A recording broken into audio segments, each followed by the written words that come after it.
Statistics for the Python programmer. No data science experience is needed, by Chris Stucchio. Chris Stucchio is the director of data science at Bingify. He's a big proponent of careful reasoning and wants to teach the world about the best tool for that. Thank you.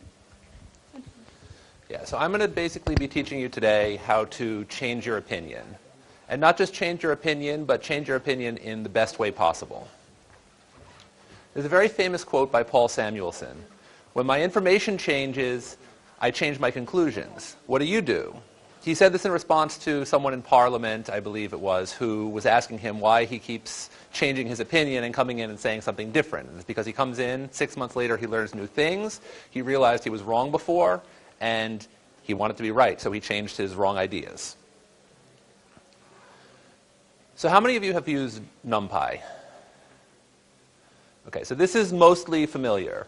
In Numpy you have arrays. When you add them, multiply them, that kind of thing, it happens element-wise. So 1 plus 3 is 4, 1 times 3 is 3, 2 plus 5 is 7, and so on. The second important thing is U-functions, which are again done element-wise. So the log of the array 1, 2, 3 is the same as array of the log of 1, log of 2, and log of 3.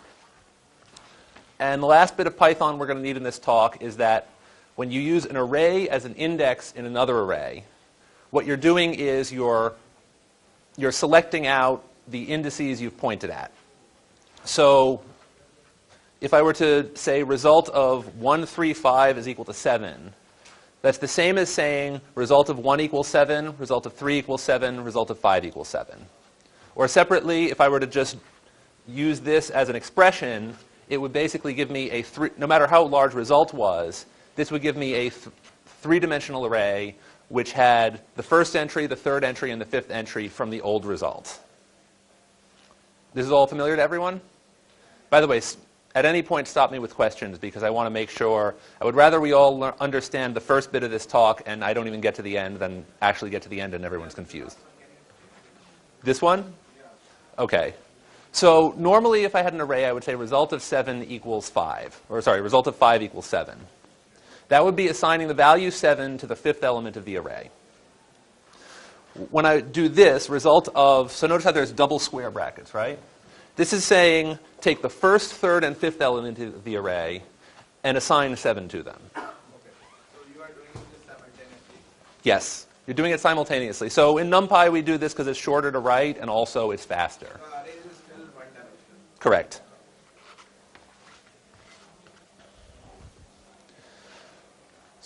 So basically I'm talking a lot about arrays because I'm going to be using arrays to represent my beliefs about reality. So see that guy in the first row. Here's one question we're going to ask about him. Does he have AIDS?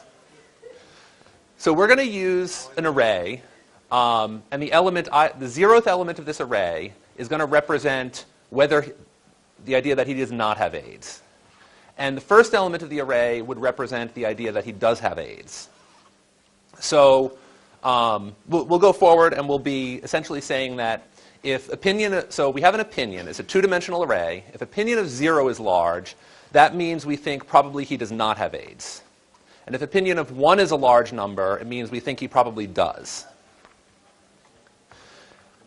The key point here is that I don't know whether he does or not, so I have to use probability to represent my opinion, which is just something I think I know about an uncertain reality.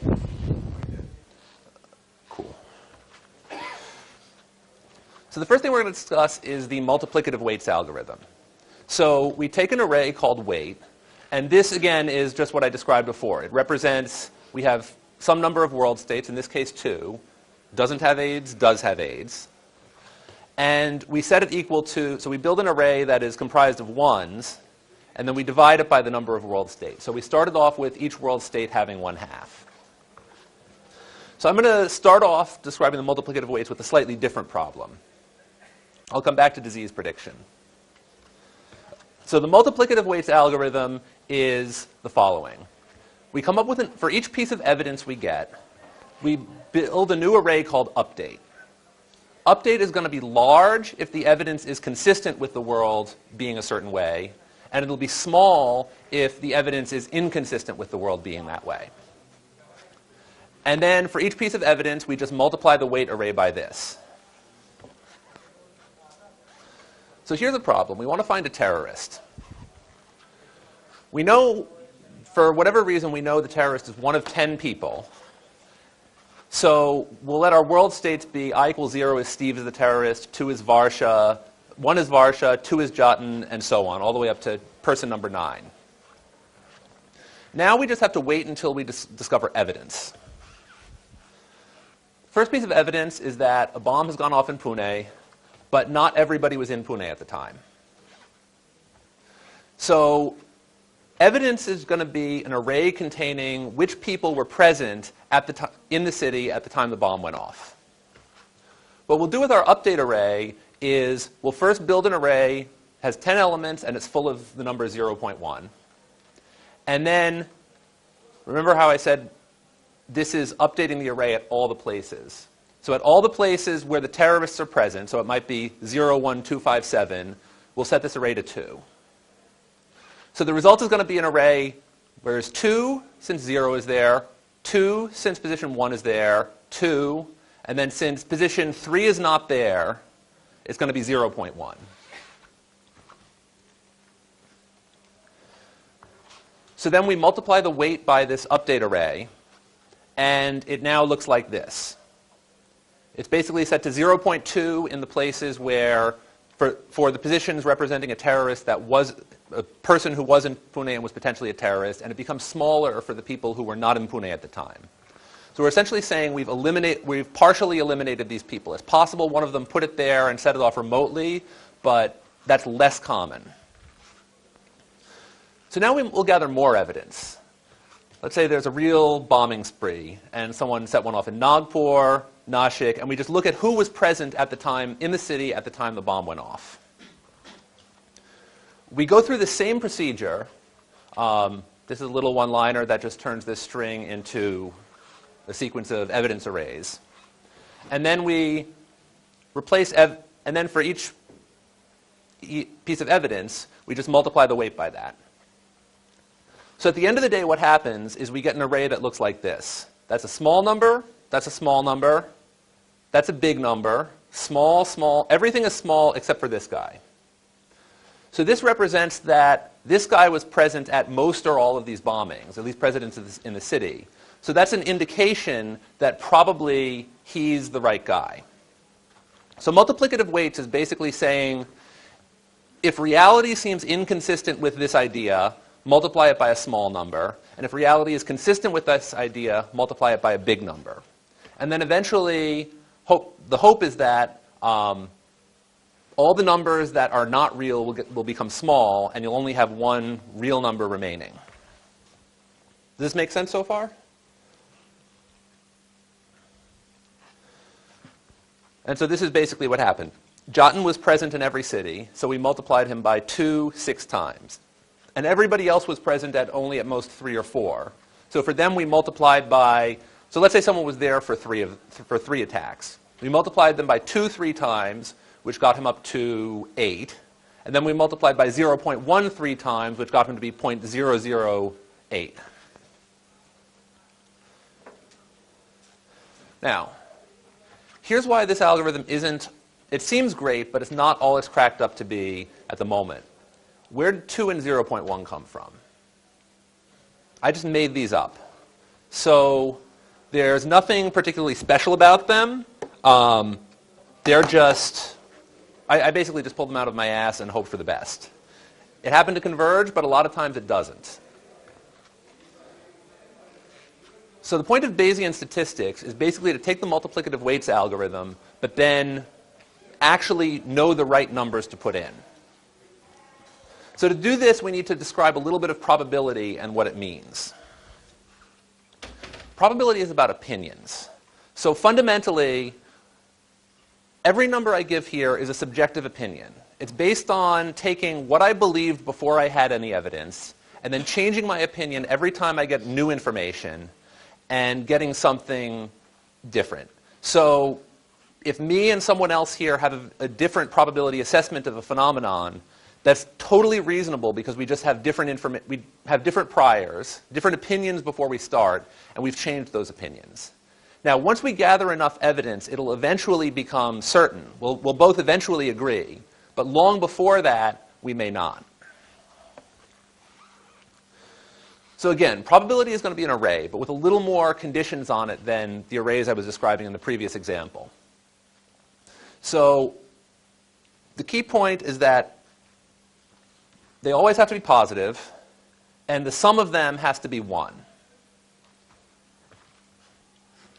And so one way to think of these is long-run betting odds. So if I make a lot of bets that have 97-3 odds, and I make these bets at 97, so if this is the probability assessment, and then I place bets at 97-3 odds. So what 97-3 odds means is if I win the bet, I get $97, but that probably won't happen. Or if I lose the bet, I have to pay $3, and that probably will happen. So basically, the 97% side takes the 3 side of the gambling odds. If I do this a lot, I will break even. I won't make money, I won't lose money. And then where this becomes useful is if reality offers you better odds, you bet against it. So I'll give an example of that right here. Then when you want to change your opinion, use Bayes' rule.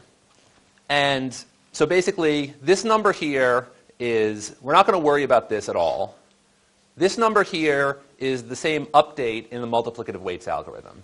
But we're going to come up with a straightforward way of getting this. And then the Bayesian update algorithm is basically, for each piece of evidence, you compute the likelihood. This is the same as the update before. And then we add this new step at the bottom where we divide the posterior. So the posterior is our final opinion. We divide this by its sum. So who knows why we're doing this? So that number becomes the probability sum should remain 1. Yes. So the point is, this number is going to add up to anything. We know probabilities have to add up to 1. So when we divide by whatever the sum of this thing is, we make sure that it'll again add up to 1. So by doing this step, what we're actually doing is coming up with a cheap way to skip calculating this step. So here's an actual gamble I made. I was on Twitter. I was sitting in Bombay Airport. This guy who's getting punched is a total asshole. He hates everybody who isn't white. He tweets about it a lot, apparently. His name's Richard Spencer. And then Twitter was super happy when this guy punched him. So I was chatting with my friend Lisa, who, by the way, you should follow on Twitter, that I was just chatting with her on WhatsApp in the airport, and I was kind of trolling her. I'm more scared of these guys who hate the Nazis because, look, they're going around punching people, and this guy's probably not doing anything. Like, I'm just saying, maybe he tweets about how much he hates black people on 4chan and doesn't actually do anything. So she's like, you don't even know who this guy is. How can you be so sure? So she thinks I'm being, like, overconfident. So we were on a voice call, so I can't screenshot it. And she decided, we're going to gamble on this. And she's going to, like, totally show me I'm full of shit. So we basically bet dinner. When we get back, we're going to have dinner, and dinner is going to be paid for by whoever loses the bet. So here's what the bet is. If this guy, Richard Spencer, ever hurt anyone, like if he ever punched black people or set somebody's house on fire or whatever, I have to buy her dinner. And if he didn't do anything like that, then she owes me. And by the way, you can probably guess where this is going, but I really want to say that the person who bets on their beliefs is the person I truly respect, because that's a person who at least puts their money where their mouth is. Most people have all sorts of opinions, and when it comes time to actually take out money, they're like, oh, I don't want to make money, but I'm sure I'm right. So again, we'll use Bayesian statistics. 0 will mean he never hurt anyone. 1 is going to mean he did hurt someone. And since Nazis are a bunch of awful people, I'm going to assume there's a 50% chance he actually did do all sorts of bad things to all sorts of people. But now let's go back and look at this video. Like, look at him. He's wearing a sweater vest. He doesn't have any tattoos. He doesn't look particularly big. He's wearing a little lapel pin. You can't see it, but that's this cartoon character called Peppy the Frog. This guy's a total fucking hipster. So the first question we ask is, let's suppose you know for certain a person is a Nazi, and they're the violent kind who goes around beating people up for no good reason. Is it likely that that person also looks like a hipster? It seems unlikely to me. So I'm saying at best I think that, assuming I already know this fact about a person, the odds of this violent, mean Nazi being a hipster are only 10%. Let's say 90% of them are big, muscular guys with tattoos and like shaved heads and all the things you see in a movie. Whereas if he's one of these guys, the other kind of Nazi, they just sit on 4chan, they tweet pictures of that green frog all day. Most of them would never actually hurt anyone. They're just people who want attention. Now, suppose a person is in that category. They might also dress kind of funny, again, to get attention. So I'm assuming, so therefore, if he's that harmless kind of Nazi, I would assume there's a higher probability that he would look like a hipster. So that's where this 15% comes from. So basically I've said if I know for certain he's not a Nazi, that he's not a violent person, there will be a 15% chance that he would dress like this. And if he is, there's only a 10% chance. So then I go through one step of the update algorithm. I multiply the likelihood by the prior. I divide out by the sum. And I discover now I think he's 60% likely not to be the violent kind, and 40% likely to be the violent kind. Now, the other thing I mentioned is that Twitter hates this guy. Like, everyone was cheering when they saw that video. So Twitter hates the guy, but they're not actually saying very much about him apart from the fact that he's a Nazi. So I'm going to assume, I feel it's pretty reasonable that if he actually set somebody's house on fire, Twitter would be talking all about that. Like, I feel like at least 80% chance Twitter would, if he actually did that, all these people on Twitter who know more about him than I do. Remember, this is all happening in like 10 minutes while I'm sitting in Bombay Airport waiting for a flight. I would assume that they would be talking about how awful he is and all the awful things he did. And when I was on Twitter, I didn't see any of that. Twitter also really hates him. So I will assume that even if he did nothing, there's a 20% chance that Twitter would just make something up. So therefore, on the other hand, no one on Twitter says anything. So assuming he did nothing, since I'm saying there's a 20% chance Twitter would make something up, there's an 80% chance they won't make something up. So that's this. And similarly, if he actually did something, there's only a 20% chance Twitter would not be telling me all about it. So that's where this number comes from. So again, I do this multiplication. That indentation should not be there.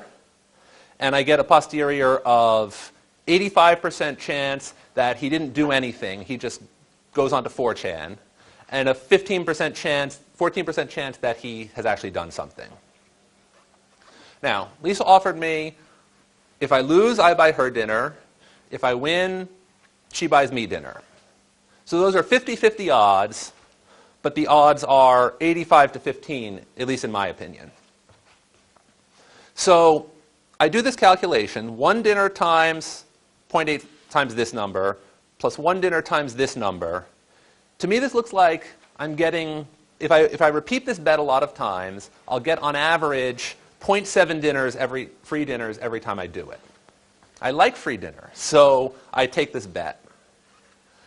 Now, if she wanted to be smart, she could have given me 4-to-1 odds, and I still would have taken it.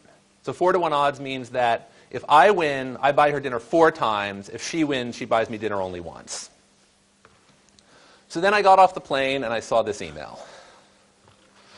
Turns out the guy wants to look good and tries to spread all his stuff, and he doesn't actually do anything because that's what people do. So Bayesian probability is mainly about making good decisions and making good gambles. Another gamble I like to take is that, based on my understanding of Brexit, it wasn't going to hurt the UK very much. So I did some rough calculations, and I decided that I would buy British stocks. They are up quite a bit. So this was right after Brexit. And similarly, after Trump said he was going to do some bad shit to Mexico, Mexican stanks talk, stocks tanked, they went down, I bought them, and they are, as of yesterday, up 12.5% in like 3 months. So this is how you use Bayesian statistics. You form an opinion, and you have to be careful that your opinion generating process is good. But once it's good, then you look at your opinion, you look at the odds, the gambling odds the world gives you, and if those two things don't match up, you can make money, you can make money, you can predict diseases, you can do all sorts of things. You can basically make the world come out the way you like most of the time. So I should really emphasize here that if I do this 20 times, I'm going to look stupid 3 times out of 20. This is not a guarantee that I'm getting the right answer. It's really just a guarantee that if I take this bet a lot, I'm going to get good results most of the time. So another example, we can go back to whether this guy here has AIDS. So I don't actually have stats for India because there don't seem to be anything good. But in the United States, I've discovered that the probability of a random adult, I just went to the CDC website, probability of a random adult having AIDS is 0.006, and therefore there's a 0.994 chance that they don't. So again, you have 0 represents does not have AIDS, the one element represents does have AIDS. So this is what I think of, pretend he were American, this is what I think of a random American person I've met before I have any evidence of whether they're infected or not. Now let's say I pick a random person, I walked up to someone on the street, I'm like, hey, you, take an HIV test. Now I looked up on Wikipedia, and the most common test given has the following. Assuming a person is infected, there is a 99.7% chance that the test will say they are infected. So there's a 0.3% chance of a false positive, of a false negative.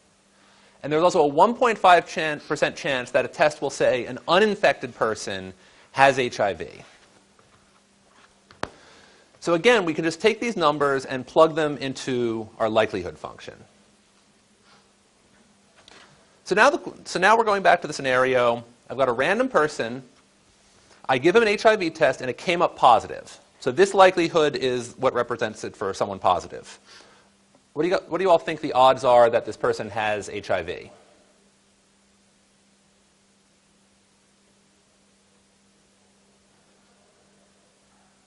So I gave him an HIV test, and it came up positive.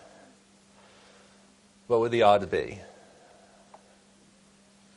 Basic is 50%, right? What? Basic is 50%. Why 50%?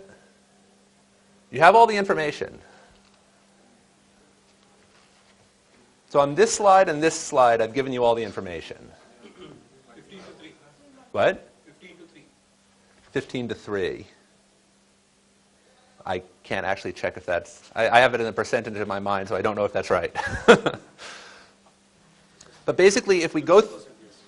So basically, if we go through the algorithm, we take our prior, which was that... so again, the prior opinion was this.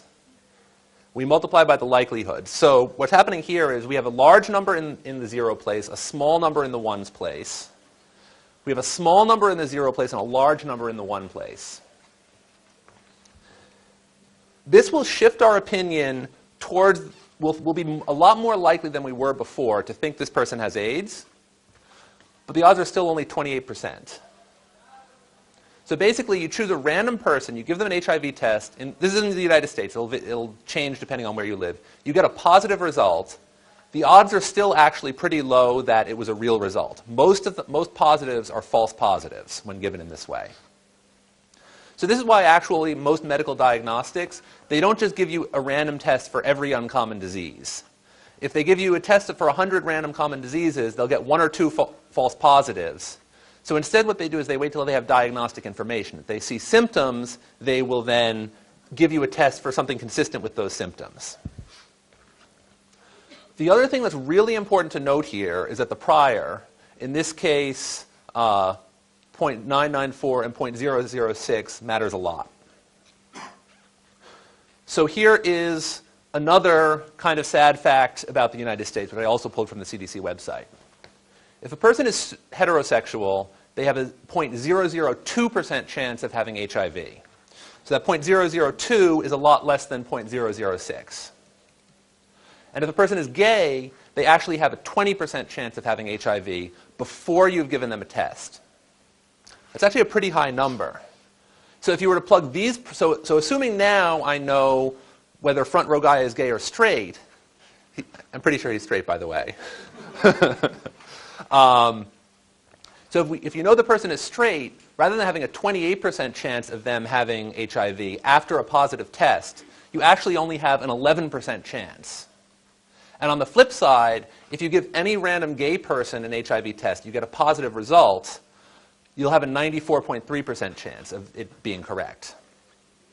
So this is something called the tyranny of base rates. There's a lot of cases where we really wish population averages didn't matter, and it turns out they do. So it seems unfair, but this fact also underlies, for instance, why gay people are not allowed to donate blood.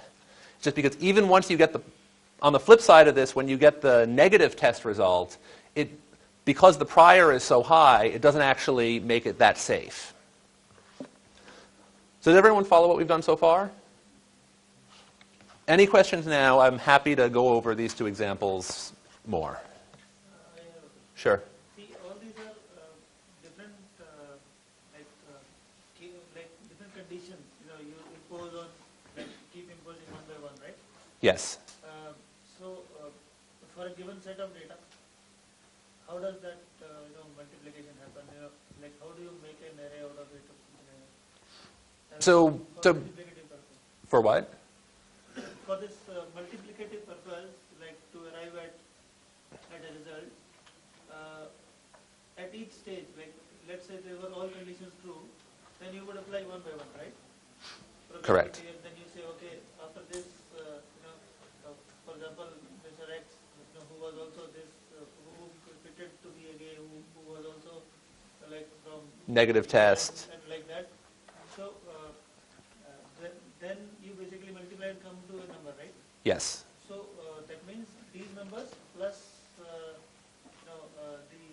let's say there are a set of people and they all have to be in the programming paradigm, we have to just make some arrays and multiply, right? Correct. So I mean, this is one. There are other ways of doing this calculation, but this is the simplest version. So for the purposes of this talk, let's say that's the way you do it. You basically come up with an array, the elements of which represent your theories about the world. You gather evidence, and then you check whether the evidence is consistent with what did happen.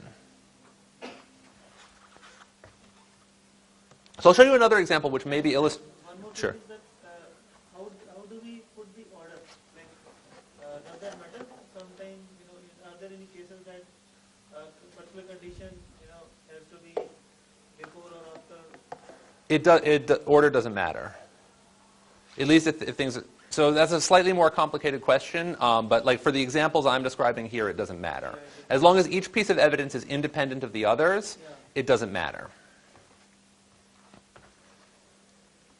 So here's another example. Who here has seen this graphic? This was something that older Android phones did, basically when the navigation got a little messed up. So they would ask you to take your phone and do this, and you're walking down the street trying to get somewhere, and you're like, and then everyone's looking at you like you're crazy. This would happen when you're in the following situation. So I'm walking up lane number 5.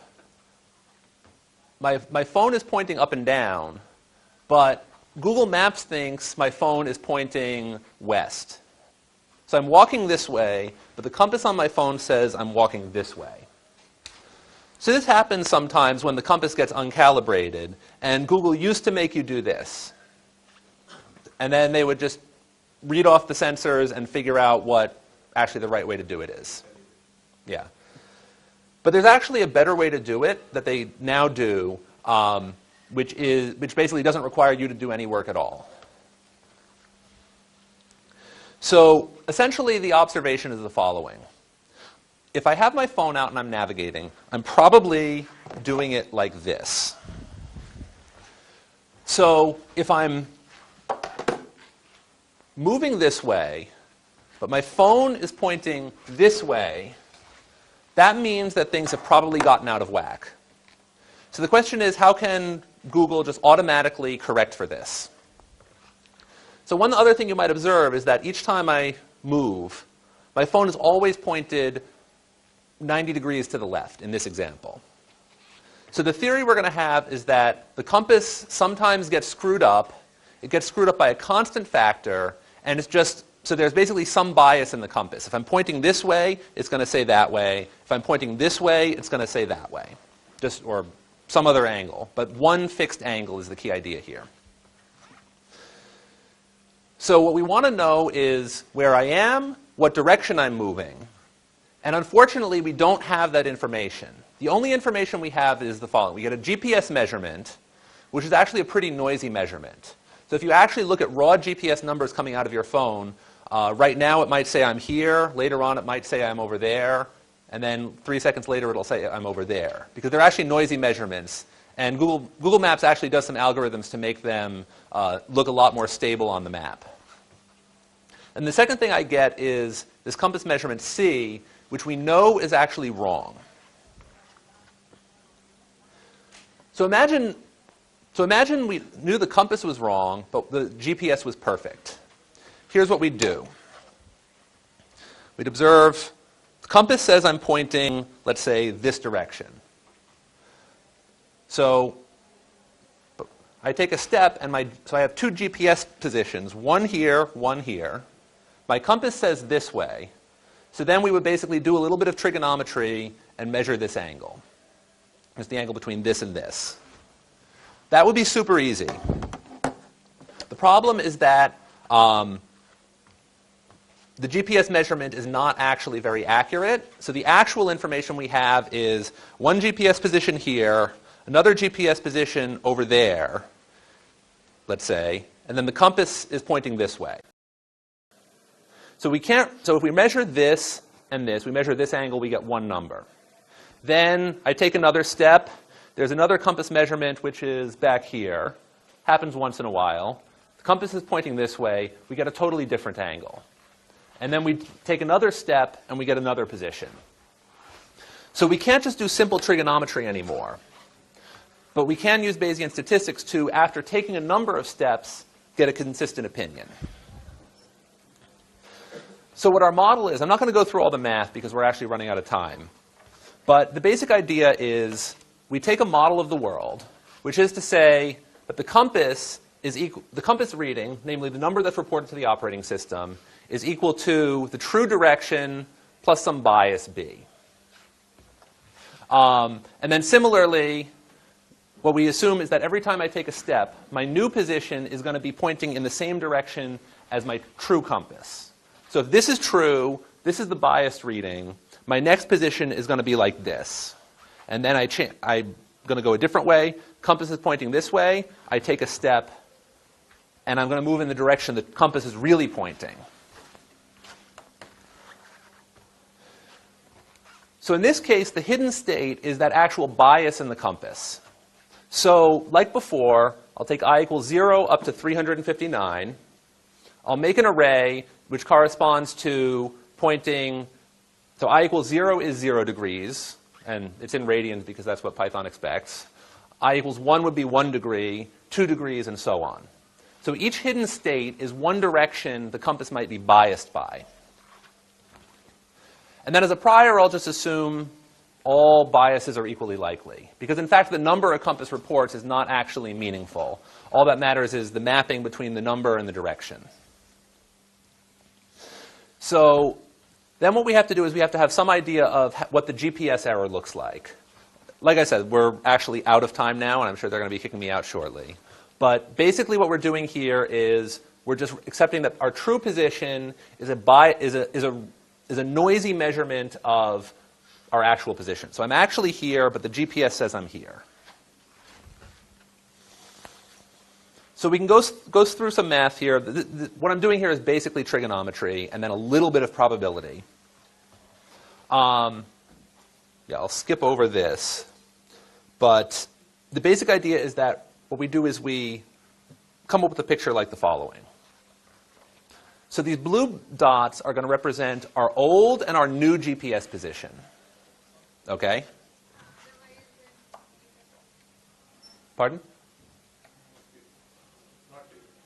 Okay. So this will be our old GPS position. This would be our new GPS position. I guess it's not showing up on the projector, but the compass reading is pointing this way, pointing towards the word raw.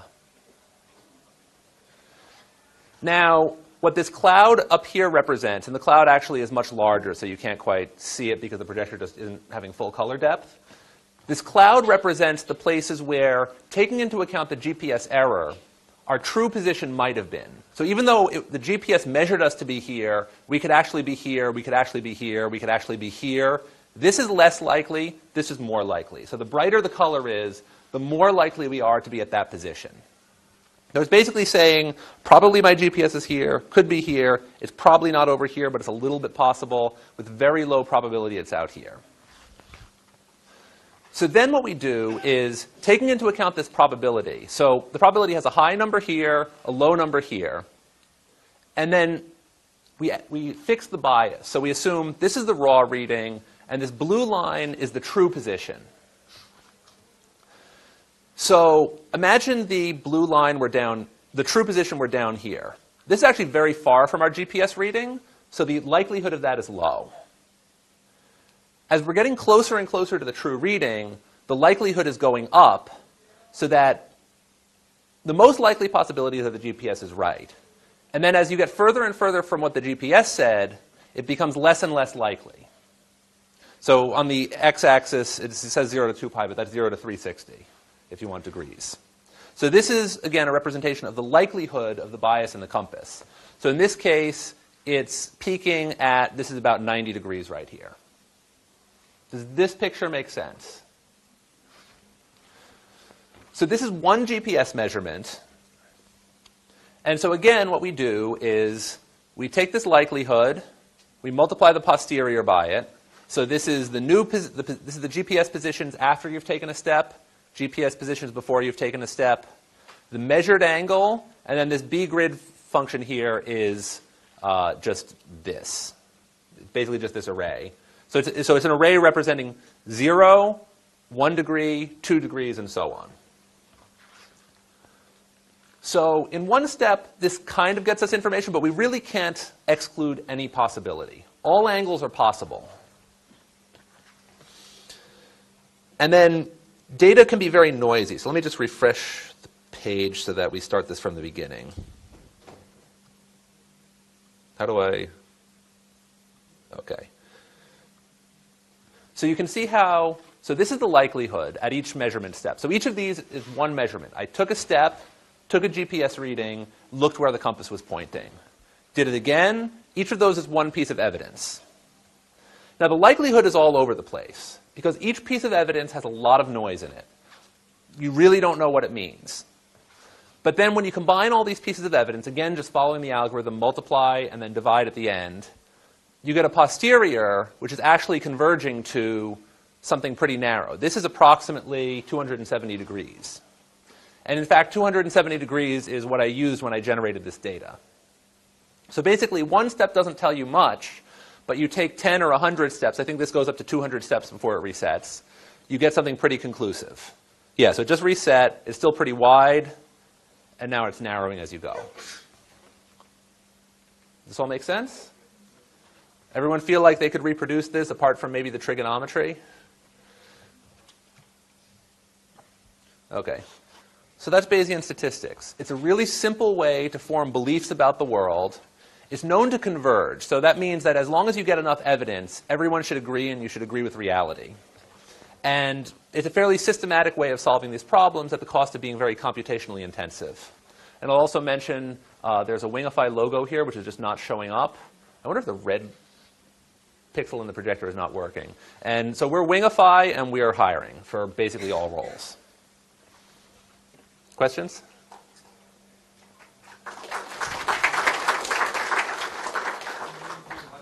Sure. So Google does this average and what I just mapped you with. But this is because of the GPS is not so great, or average GPS works like this. That their reading are always faulty.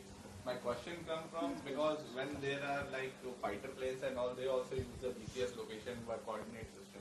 So the GPS is actually a military system. So there's two GPS channels. There's the military channel, which is accurate to within about 2 meters. And then there's the civilian channel, which is systematically noisy, and it's only accurate to within about 30 meters.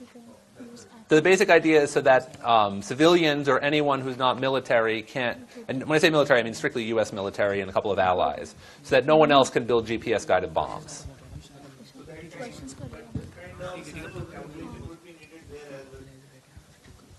Meaning, yes, so you can use this kind of calculation and similar things whenever you have a noisy process that you want to get a more accurate measurement from. Yep. What would be used for more sophisticated analysis techniques? In this case, you would just use simple Python and do it, but there must be some framework or something to do this. So if you want to do Markov chain Monte Carlo, which is a thing I didn't discuss at all, you would typically use PyMC for that.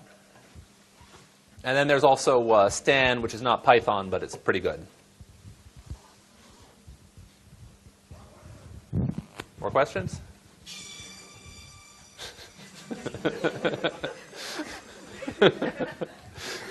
Okay.